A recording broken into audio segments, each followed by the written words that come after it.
Hello students, welcome to my channel. I am Rashmi, your maths teacher. तो इस video में आज हम सॉल्व करने जा रहे हैं एक्सरसाइज 9.3। तो फर्स्ट 5 क्वेश्चन इस वीडियो में सॉल्व करेंगे, नेक्स्ट 5 क्वेश्चन हम दूसरे वीडियो में सॉल्व करेंगे। 9.3 एक्सरसाइज में टोटल 10 आपके क्वेश्चन हैं।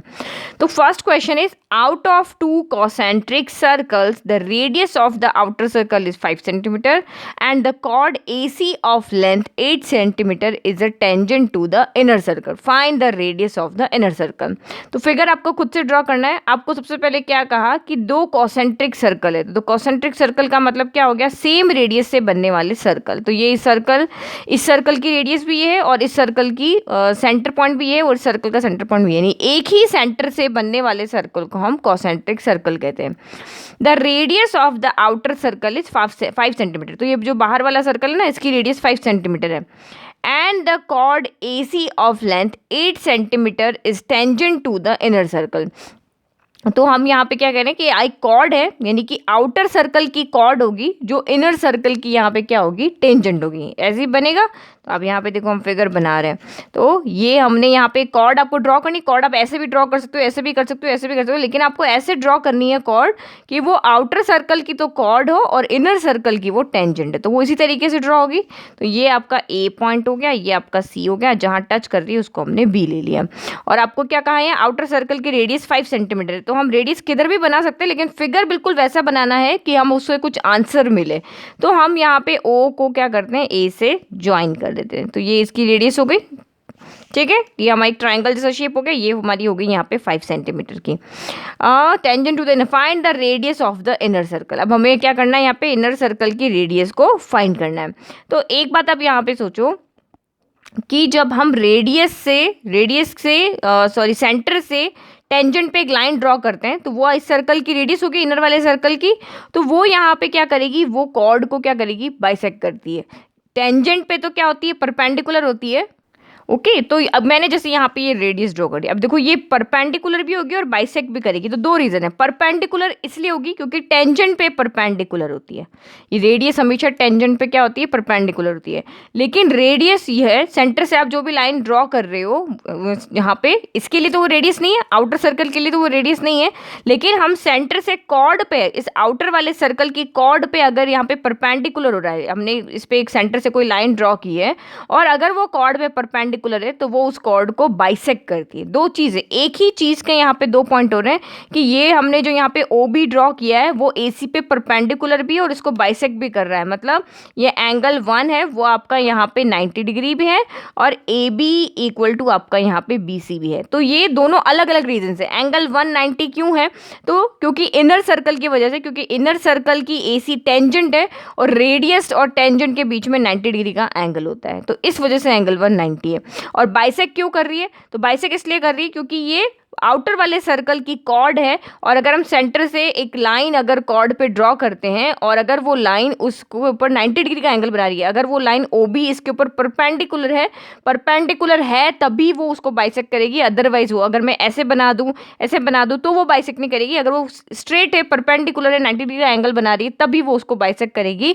तो यहाँ पे एंगल 190 डिग्री है, इसी वजह से AB इक्वल टू हमारा AC है, ठीक है। तो बाइसेक्ट करेगी। तो AC आपका यहाँ पे पूरा कितना दिया था? AC हमें यहाँ पे दिया हुआ था 8 सेंटीमीटर। तो AC पूरा 8 है और AB इक्वल टू BC है। तो ये भी आपका यहाँ पे 4 सेंटीमीटर हो गया और ये भी आपका यहाँ पे 4 सेंटीमीटर हो गया, ठीक है। तो हमें इनर सर्कल की रेडियस यानी कि हमें यहाँ पे OB को फाइंड करना है। तो बहुत सिंपल है, पाइथागोरस थ्योरम लगा के सॉल्व हो जाएगा। तो फिगर हमेशा ऐसा बनाना है कि आपको वहाँ पे कुछ सही से आंसर मिले, यानी आपके माइंड में लॉजिक बने कि हम यहाँ पे कैसे आंसर निकालेंगे। तो ये हमने जब फिगर सही से बनाया तो देखा ये एक राइट एंगल ट्रायंगल हो रहा है। राइट एंगल ट्रायंगल में पाइथागोरस थ्योरम लगा के और हम यहाँ पे OB को फाइंड कर लेंगे। तो सॉल्यूशन इस तरह से लिखना है, let us consider 2 concentric circle C1 and C2। तो आपके पास यहाँ पे 2 सर्कल है, उनको हमने नेमिंग कर दिया ताकि आप नेमिंग से अच्छे से उसको एक्सप्लेन करो कि एक C1 है एक C2 है। Cord AC of circle C2, जो कॉर्ड है AC वो सर्कल C2 की है, and is tangent to circle C1, और वो C1 सर्कल पे टेंजेंट है एट B पॉइंट पे। वी नो दैट, अब हमें ये पता है कि tangent is perpendicular to the radius through the point of contact. तो टेंजेंट और रेडियस जहां भी मिलते हैं वहां पे 90 डिग्री का एंगल बनता है, तो एंगल 1 आपका 90 हो गया। फिर दूसरा reason, also perpendicular from centre to chord. Perpendicular कहाँ से बनना चाहिए? सर्कल के सेंटर से बनना चाहिए और कॉर्ड पे बनना चाहिए, तो वो कॉर्ड को क्या करेगा? बाइसेक्ट करेगा। तो यहाँ पे कॉर्ड कौन है आपके? यहाँ पे AC है, AC आपको 8 सेंटीमीटर गिवन है, तो AB equal to BC equal to AC/2 यानी 8/2 यानी 4 सेंटीमीटर हो गया। तो ये पूरा एक ट्रायंगल हमारा यहाँ पे रेडी हो गया है। तो अब इसमें पाइथागोरस थ्योरम लगाते हैं। तो in right angle hypotenuse square equal to base square plus perpendicular square होता है। तो 90 के जस्ट सामने हाइपोटेनस यानी AO का स्क्वायर, बेस हो गया AB स्क्वायर, और ये परपेंडिकुलर हो गया OB स्क्वायर। तो AO स्क्वायर यानी कि हमें 5 दिया हुआ तो 5 स्क्वायर हो गया, AB यानी कि 4 स्क्वायर हो गया, प्लस OB स्क्वायर। तो OB स्क्वायर हमें यहाँ फाइंड करना। तो 5 स्क्वायर हो गया 25, 4 स्क्वायर हो गया 16, और ये हो गया OB स्क्वायर। तो ये हो गया आपका 25 माइनस 16 हो गया 9, स्क्वायर उधर आके हो गया रूट, इक्वल टू हो गया OB। तो ये होता है आपका 3 का स्क्वायर, स्क्वायर से रूट कैंसिल हो गया। तो दिस इम्प्लाइज OB आपका यहाँ पे कितना आ गया? 3 centimetre. Hands the radius of circle C1 is 3 centimetre. Okay, तो ये आपका हो गया फाइनल आंसर। नाउ नेक्स्ट देखते हैं क्वेश्चन नंबर 2। तो अगर एग्जाम में इस तरह से क्वेश्चन आता है तो आपको सेम यहाँ पे फिगर ड्रॉ करना है, जो भी आइडेंटिटीज या स्टेटमेंट हमने लिए हैं उनको यहाँ पर लिखना है, तभी आपको फुल मार्क्स मिलेंगे। Next question, two tangents PQ and PR are drawn from an external point to a circle with center O। तो ये सर्कल है जिसका सेंटर O है, और ये एक्सटर्नल पॉइंट हमने यहाँ पे P ले लिया। अब यहाँ से आपकी क्या है? 2 टेंजेंट ड्रॉ की हुई, तो हम यहाँ से 2 टेंजेंट ड्रॉ कर लेते हैं। एक टेंजेंट हमारी ये रही, इसको हम यहाँ पे R ले लेते हैं, और दूसरी टेंजेंट हमारे यहाँ से हो गई इस तरह से ये। तो इसको, ये जो टेंजेंट यहाँ पे टच कर रही है उसको हम यहाँ पे Q ले लेते हैं, सेंटर हो गया आपका O। Prove that QOPR is a cyclic quadrilateral. तो साइक्लिक क्वाड्रिलेटरल बनाना है, इसका मतलब जहाँ पे ये टच कर रही है वहाँ से हमें इसको ज्वाइन भी करना है। तो रेडियस को हमने टेंजेंट से यहाँ पे ज्वाइन कर दिया। अब जो ये आपका क्वाड्रिलेटरल बनाना, आपको प्रूव करके बताना है कि ये एक साइक्लिक क्वाड्रिलेटरल है। तो ये क्वाड्रिलेटरल है, ये हमें यहाँ पे साइक्लिक प्रूव करके बताना। तो सबसे पहले आपको पता चलना चाहिए कि साइक्लिक क्वाड्रिलेटरल के क्या होता है, या फिर उसको कैसे प्रूव करना है, क्या कंडीशन होती है, हम यहाँ पे क्या चीज़ प्रूव करें कि एक साइक्लिक क्वाड्रिलेटरल हो जाएगा।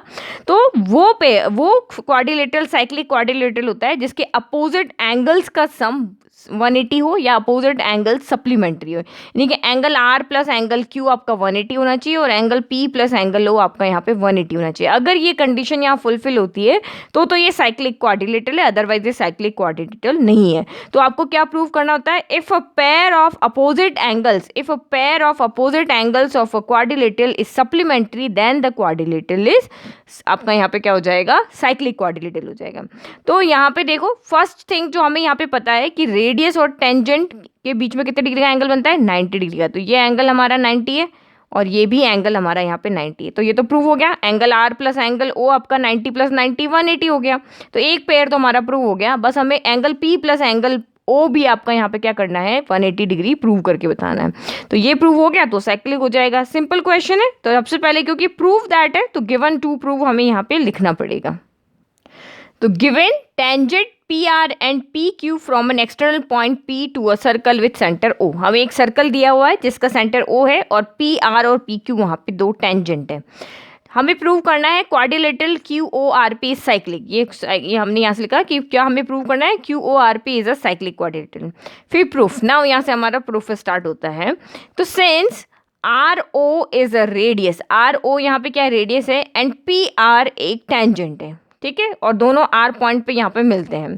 तो हमें पता है कि जब इस तरह की कंडीशन हो कि रेडियस और टेंजेंट जहाँ पे मिलते हैं, जहाँ पे भी उनका कांटेक्ट पॉइंट होता है वहाँ पे एंगल 90 डिग्री बनता है। सो एंगल R आपका यहाँ पे क्या हो जाएगा? 90। तो tangent is perpendicular to the radius at point of contact. तो ये रीजन की वजह से कि टेंजेंट और रेडियस हमेशा एक दूसरे पे क्या होते हैं, जहाँ पे मिलते हैं वहाँ पे परपेंडिकुलर होते हैं, 90 डिग्री का एंगल बनता है।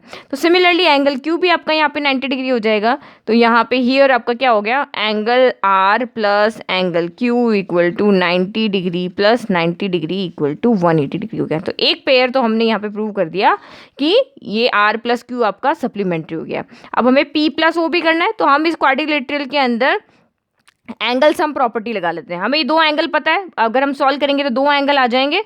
तो नाउ इन क्वाड्रिलेटरल, तो now in quadrilateral QOPR, quadrilateral QOPR में क्या होगा, चारों, जैसे ट्राइंगल के तीनों एंगल का सम 180 होता है, ऐसे क्वाड्रिलेटरल के चारों एंगल का सम 360 होता है। तो एंगल P हमें यहाँ पे नहीं पता, एंगल Q आपका 90 डिग्री है, एंगल O हमें नहीं पता, और एंगल R भी आपका यहाँ पे 90 डिग्री है। तो ये हो गया 360। तो 90 + 90 कितना हो गया, 360 हो गया। तो सॉरी 90 + 90 180 हो गया, इसको उधर भेज दो 180 को। तो 360, 90 + 90 180, प्लस का इधर आके माइनस का 180 डिग्री हो जाएगा। तो this implies angle P plus angle O यहाँ से आपका कितना हो गया, 180 डिग्री हो गया। तो हमने दोनों पेयर का सम सप्लीमेंट्री प्रूव कर दिया। R + Q भी 180 है, P + O भी यहाँ पे आपका 180 है। तो अब हमें पता है सिंस, अब साइक्लिक क्वाड्रिलेटरल की डेफिनेशन लिखते हैं। तो since these are opposite angles of a quadrilateral, ये जो दो एंगल का सम 180 आ रहा है, ये एक क्वाड्रिलेटरल के अपोजिट एंगल्स हैं और ये सप्लीमेंट्री आ रहे हैं। इसका मतलब क्वाड्रिलेटरल QORP क्या है, एक साइक्लिक क्वाड्रिलेटरल है। ओके, जब इनके अपोजिट एंगल्स का सम 180 होता है तभी ये साइक्लिक क्वाड्रिलेटरल होते हैं। तो आई होप आपको अच्छे समझ में आया। Now next question number 3। Next question, if from an external point B of a circle with center O, ये आपका सर्कल है और इसके एक्सटर्नल हम कोई एक पॉइंट ले लेते हैं यहाँ पे B। Two tangents BC and BD are drawn. अब B से हमने दो टेंजेंट ड्रॉ करनी है, तो हम यहाँ से दो टेंजेंट ड्रॉ करते हैं इस तरह से। तो एक BC ड्रॉ कर लिया और यहीं से एक हमने यहाँ पे BD ड्रॉ कर लिया। ठीक है, तो ये हम यहाँ पे एक को BC ले लेते हैं और एक को BD ले लिया। टू टेंजेंट्स हो गई। Such that angle DBC equal to 180 degree, यानी कि सॉरी 120 डिग्री, यानी कि ये वाला एंगल आपको यहाँ पे कितना दिया हुआ है, 120 डिग्री।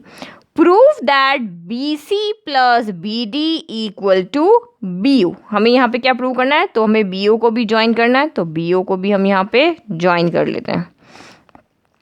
तो अकॉर्डिंग टू क्वेश्चन देखो हम फिगर बना रहे हैं। ओके, ये हमने BO को भी ज्वाइन कर दिया।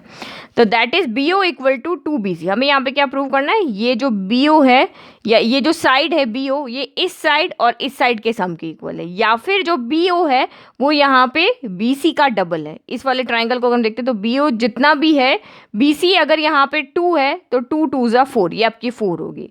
तो अब यहाँ पे क्या करते हैं, क्योंकि यहाँ पे हमें साइड लेकर आना है, तो मैं यहाँ पे पहले एक ट्राइंगल बना लेती हूँ ताकि यहाँ पे कुछ लॉजिकली हमें कुछ आंसर लेकर आ चुके हैं। ओके, ठीक है, तो हम यहाँ पे देखते हैं, पहले इस वाली चीज़ को देखते हैं। पहले हम ये वाला लेके आते हैं, इसमें दो ही साइड है ना, BO है और BC है। तो ये आपकी रेडियस हो गई, ये भी आपकी रेडियस हो गई। अब ये एंगल यहाँ पे 120 डिग्री, ये कंप्लीट एंगल, इस अकेले ट्राइंगल का नहीं है, ये पूरा कंप्लीट एंगल है। तो हमें यहाँ पे ये पता है कि अगर हम सर्कल के सेंटर से दोनों टेंजेंट जहाँ पे इंटरसेक्ट करती है उसको वहाँ पे अगर हम ज्वाइन करते हैं, तो ये जो साइड होगी BO, ये इस एंगल को बाइसेक्ट करती है। हमें ये पता है, हमने थ्योरम में, मैंने आपको 10.2 थ्योरम जो दिखाई थी उसके अंदर नीचे की तरफ दिखाया था कि इससे हम ये भी बाइसिपिसिटी से हम ये भी लिख सकते हैं, क्योंकि हमने उसको कैसे प्रूव किया था कि ये ट्राइंगल इस ट्राइंगल के हमने कॉन्ग्रुएंट प्रूव किया। तो कॉन्ग्रुएंट तो इजीली हो जाएगा, हमें पता है टेंजेंट्स लेंथ में इक्वल होती है। ये आपकी रेडियस हो गई और ये आपकी कॉमन साइड होगी। तो चाहे या फिर आप यहाँ पे ये एंगल 90 डिग्री है तो साइड एंगल साइड से भी आप इसको कर सकते हो। तो दो तीन तरीके हमें इसको प्रूव करने के, जिससे दोनों ट्राइंगल कॉन्ग्रुएंट हो जाएंगे, तो ये एंगल आपस में क्या हो जाते हैं, इक्वल होते हैं। तो अगर ये टोटल 120 है तो ये इतना सा एंगल आपका 60 डिग्री हो जाएगा और ये वाला एंगल भी आपका यहाँ पे 60 डिग्री हो जाएगा। तो एक ट्राइंगल है जिसके अंदर एक साइड पता है और एक एंगल पता है, तो हम यहाँ पे ट्रिग्नोमेट्रिक रेशियो से फाइंड कर लेंगे। अगर क्योंकि ये तो आपका 90 डिग्री एंगल है, तो हम यहाँ पे पाइथागोरस थ्योरम लगा सकते थे जब हमें एक साइड और पता होती। बट जब आपको दो साइड पता है तो तीसरी साइड फाइंड करने के लिए आप पाइथागोरस थ्योरम लगा दो। लेकिन आपको एक साइड और एक एंगल दिया हुआ है और आपको कोई साइड यहाँ पे फाइंड करनी, तो आपको ट्रिग्नोमेट्रिक रेशियो को यूज करना है। तो पहले गिवन लिख लेते हैं। तो given a circle with centre O, एक सर्कल है जिसका सेंटर O है। Tangents BC and BD are drawn from an external point B। Tangent हमने BC और BD ड्रॉ कर दिया एक्सटर्नल पॉइंट से, और इस तरह से कि एंगल DBC आपका यहाँ पे 120 डिग्री है। हमें ये चीज़ प्रूव करनी, ये हमने एज इट इज़ यहाँ से कॉपी कर लिया। कंस्ट्रक्शन क्योंकि हमें दिया हुआ नहीं था कि आप OC और OD और OB को ज्वाइन करो, तो ये हमने कंस्ट्रक्शन में लिख दिया कि आपने इनसाइड को क्वेश्चन में नहीं दिया और आपने ज्वाइन किया तो वो कंस्ट्रक्शन में आ जाएगा। नाउ प्रूफ, तो ये आप यहाँ पे डायरेक्ट भी लिख सकते हो कि ओ बी एंगल बी को बाइसेक्ट करेगा, या फिर आप यहाँ पे इसको प्रूफ भी कर सकते हो।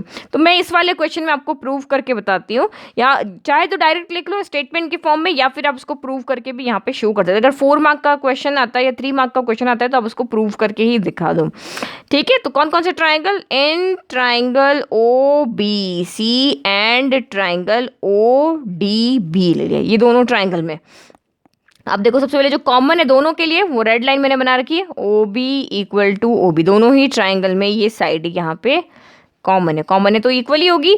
फिर दूसरा ओ सी इक्वल टू ओ डी होगा, तो ओ सी इक्वल टू ओ डी, तो रीजन क्या है, रेडियस ऑफ सर्कल, ये रेडियस, एक सर्कल की रेडियस क्या होगी, इक्वल ही होगी। ठीक है, तो ये हो गया रेडियस ऑफ सर्कल।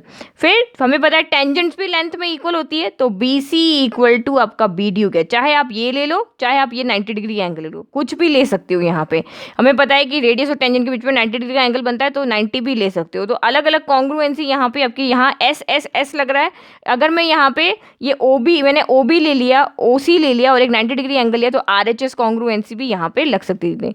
तो B C equal to B D, तो टेंजेंट्स, रीजन लिख ले रहे हैं, टेंजेंट्स, ठीक है, तो tangents from an external point are equal in length. तो ये साइड है, ये भी साइड है, ये भी साइड है, तो इस ट्रायंगल की तीनों साइड, इस ट्रायंगल की तीनों साइड की इक्वल है।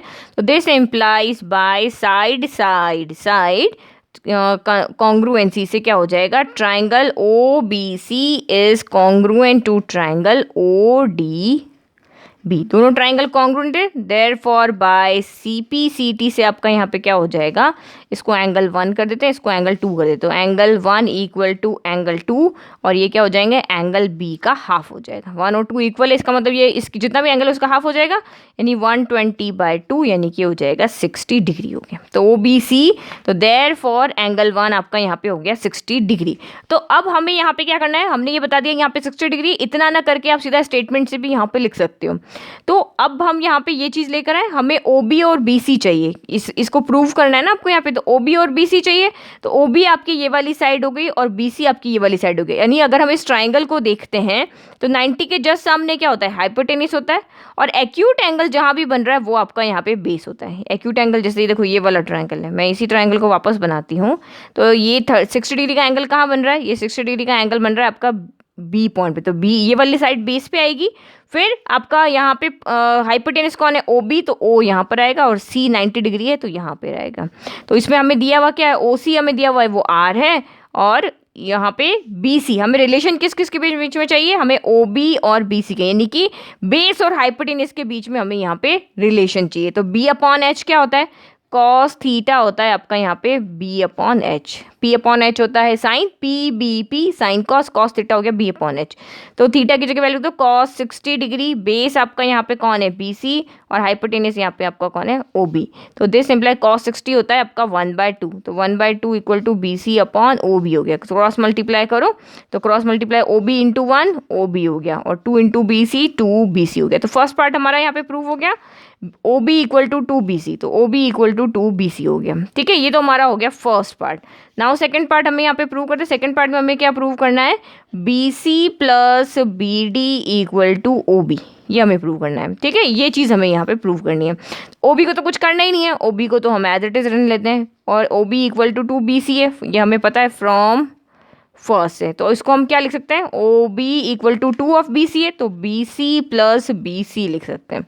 तो ओ बी इक्वल टू, हमें बी सी तो यहाँ चाहिए, बी और बी डी भी चाहिए, तो एक बी सी की जगह हम यहाँ पे क्या करते हैं, बी डी रख लेते हैं। तो कैसे रखेंगे, बी डी रख लेंगे। तो यहाँ पे क्यों, क्योंकि बी सी इक्वल टू है B D, B C equal to B D क्यों है, क्योंकि एक्सटर्नल पॉइंट से अगर आप यहाँ पे टेंजेंट्स ड्रॉ कर रहे हो दोनों लेंथ में इक्वल होती है। ये देखो हमने यहाँ लिखा B C equal to B D, तो यहाँ पे आप लिख दोगे B C equal to B D, ये रीजन हमने लिखा हुआ है, tangent from an external point are equal in length, same reason आप यहाँ पे भी लिख सकते हो।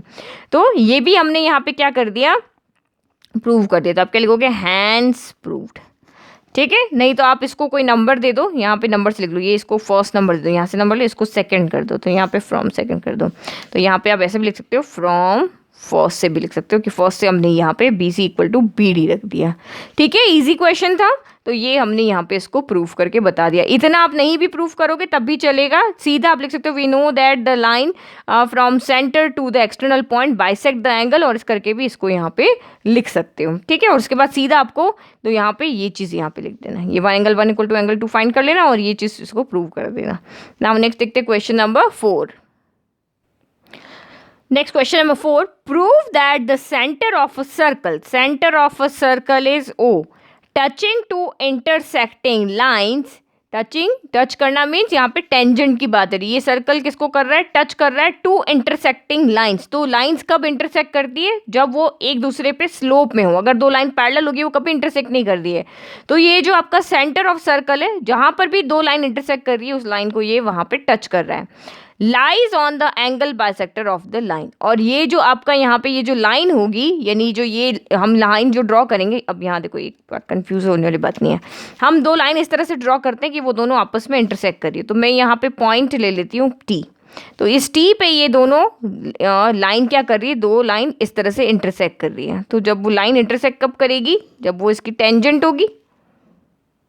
ऐसी कोई लाइन थोड़ी ना हम ड्रॉ कर देंगे, जो हमारे रूल के अकॉर्डिंग वही लाइन हम ड्रॉ करेंगे। तो ये एक हमने ए ले लिया, एक बी ले लिया। आपको क्या कहा? Prove that the centre of a circle touching to intersecting line. वो कहाँ पे टच कर रहा है? जहाँ पर भी दोनों लाइन इंटरसेक्ट कर रही है उसको वहाँ पे टच कर रहा है।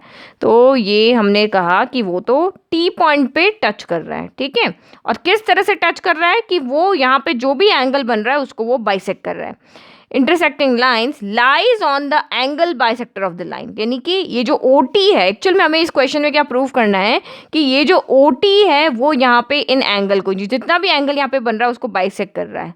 यानी कि अगर यहाँ पे टी पे 60 डिग्री एंगल बन रहा है तो 30 इस तरह से बाइसेक्ट कर रहा है। अगर 120 बन रहा है तो 60 इस तरह से ये एंगल को बाइसेक्ट कर रहा है। तो हमें यहाँ पे क्या प्रूव करके बताना है? Angle 1 equal to angle 2। हमें ये एक्चुअल में ये प्रूव करके बताएं, ये हमें यहाँ पे क्वेश्चन कह रहा है।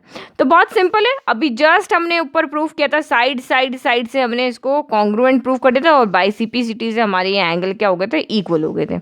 अभी जस्ट किया ना हमने, ये देखो ना, एंगल 1 इक्वल टू एंगल 2 यहाँ नहीं किया हमने, ये देखो ये किया। एस से तीनों कॉन्ग्रुएंट हो गए और बाई CP/CT से एंगल 1 इक्वल टू आपका एंगल 2 हो गया। तो बिल्कुल बस यही करना है, यहाँ तक ही सॉल्यूशन लिखना है। तो वो मैंने साइड से किया था, ये मैं आपको देखो RHS से प्रूव करके बताती हूँ। तो पहले हम यहाँ पे क्या कर लें, हम पहले गिवन लिख लें। तो given two intersecting lines AT and BT, AT और BT दो इंटरसेक्टिंग लाइन है, वो दोनों कहाँ पे इंटरसेक्ट कर रही है? T पे। और circle with centre O touches the above lines. और ये जो सर्कल है इन लाइंस को A और B पे क्या कर रहा है? टच कर रहा है। ठीक है, फिर आपको यहाँ पे क्या कहा?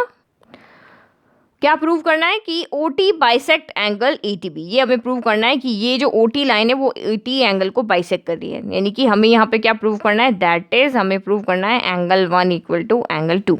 कंस्ट्रक्शन, तो कंस्ट्रक्शन हमने A और OB को यहाँ पे ज्वाइन कर दिया। Now proof. अब मैंने आपको कहा पहले आप साइड से भी यहाँ पे कॉन्ग्रुएंट कर सकते हो।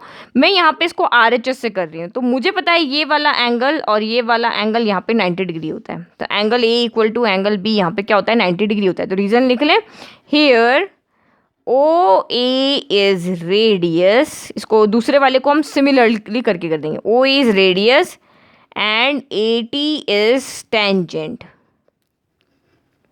टेंजेंट है कहाँ पर? एट A पे। तो therefore angle A equal to हो जाएगा 90 डिग्री।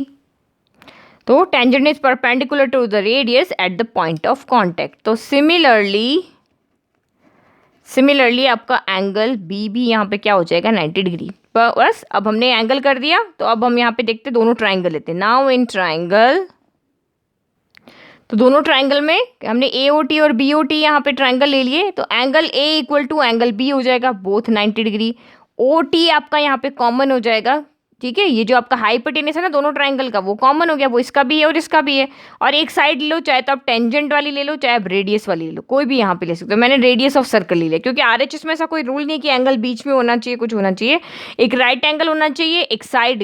यहाँ RHS का मतलब क्या है? राइट एंगल, हाइपोटेनियस और साइड। तो ये हमारा राइट एंगल हो गया, ये हाइपोटेनियस हो गया और ये साइड हो गया। साइड ये भी हो सकती थी, साइड ये भी हो सकती थी, क्योंकि टेंजेंट्स भी लेंथ में क्या होती है, इक्वल होती है। तो ये दोनों ट्राइंगल आपके बाय आरएचएस से कॉन्ग्रुएंट हो गए, देयरफॉर बाय सीपीसीटी से एंगल 1 इक्वल टू आपका यहाँ पे क्या हो जाएगा, एंगल 2। तो हम क्वेश्चन की लाइन में लिख देते हैं, there this implies centre of circle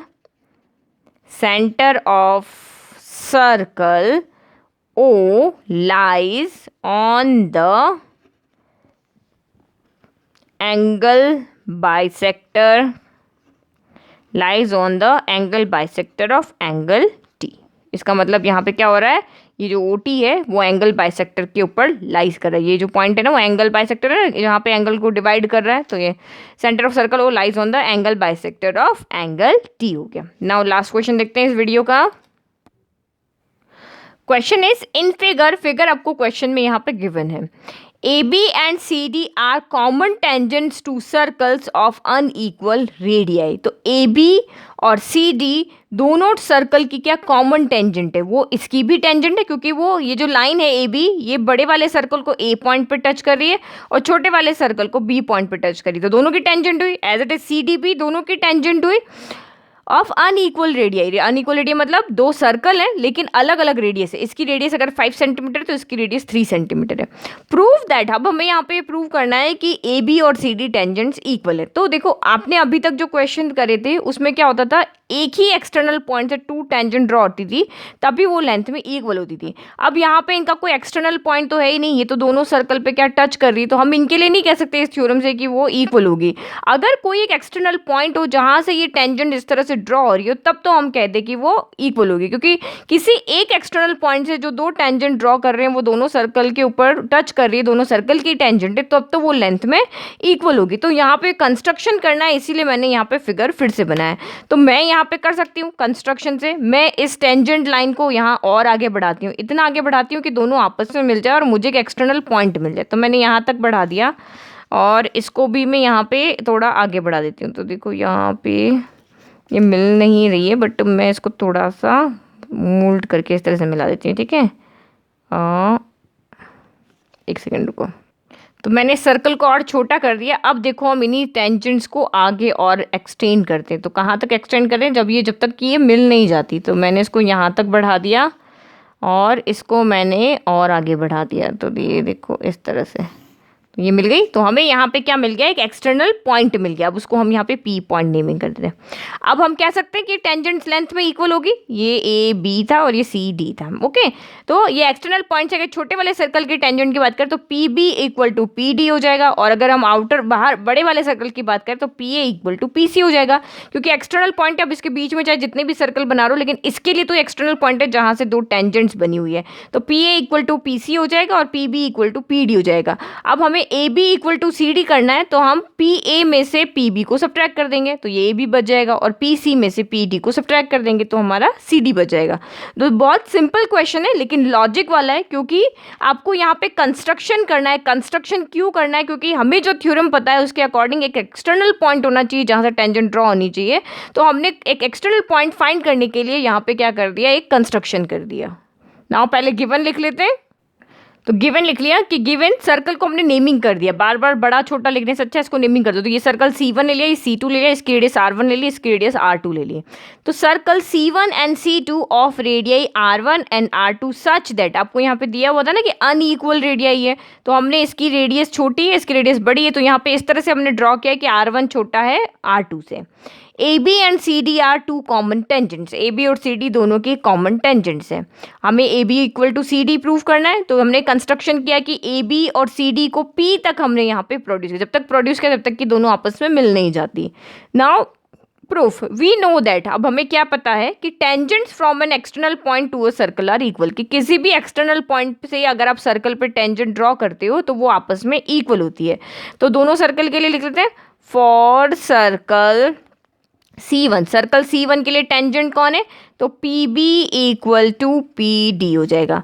और फॉर सर्कल C2, तो C2 के लिए टेंजेंट कौन है, तो PA equal to P A equal to आपका यहाँ पे पी सी हो जाएगा। ठीक है, तो ये इसको हम यहाँ पे इक्वेशन 1 ले लेते हैं, इसको इक्वेशन 2 ले लेते हैं। अब हमें पता है कि हमें पी ए में से पी बी को सब्ट्रैक्ट करना है, तो 2 - 1 करें, P A minus P B, P A minus P B करेंगे तो ए बी आ जाएगा, और P C minus P D करेंगे तो सी डी आ जाएगा। तो 2 माइनस यहाँ पे क्या करना है, 1 करना है। सब्ट्रैक्टिंग 2 - 1 करना है, तो 2 - 1 यानी कि पी ए, लेफ्ट में से लेफ्ट को सब्ट्रैक्ट करना है और राइट में से राइट को, P C minus P D हो गया। तो P A minus P B, P A में से पी बी चला गया तो क्या बच गया, ए बी, और यहाँ पे क्या बच गया आपका, सी डी। तो हैंस प्रूव्ड, क्या लिखेंगे यहाँ पे, हैंस प्रूव्ड। सिंपल क्वेश्चन था, अगर कंस्ट्रक्शन आपके माइंड में उस टाइम हिट कर गया तो आप क्वेश्चन को कर लोगे, अदरवाइज आपको नहीं पता चलेगा कि हम इनको कैसे इक्वल करें। तो सिर्फ एक चीज़, जब भी टेंजेंट की बात आती है तो टेंजेंट से रिलेटेड जो भी थ्योरम है ना वो माइंड में लेकर आओ। जैसे मैंने टेंजेंट से रिलेटेड ये थ्योरम लेके आया कि मुझे पता है कि एक्सटर्नल पॉइंट से टेंजेंट ड्रॉ होगी तो वो लेंथ में इक्वल होगी, तो क्यों ना हम कंस्ट्रक्शन करके देख लें। तो मैंने यहाँ पे कंस्ट्रक्शन करके देख लिया और मेरा यहाँ पे प्रूव हो गया। देखो प्रूफ कितना सिंपल था यहाँ पे। ओके, तो आई होप आपको ऑल 5 क्वेश्चंस अच्छे से समझ में आए। Thank you.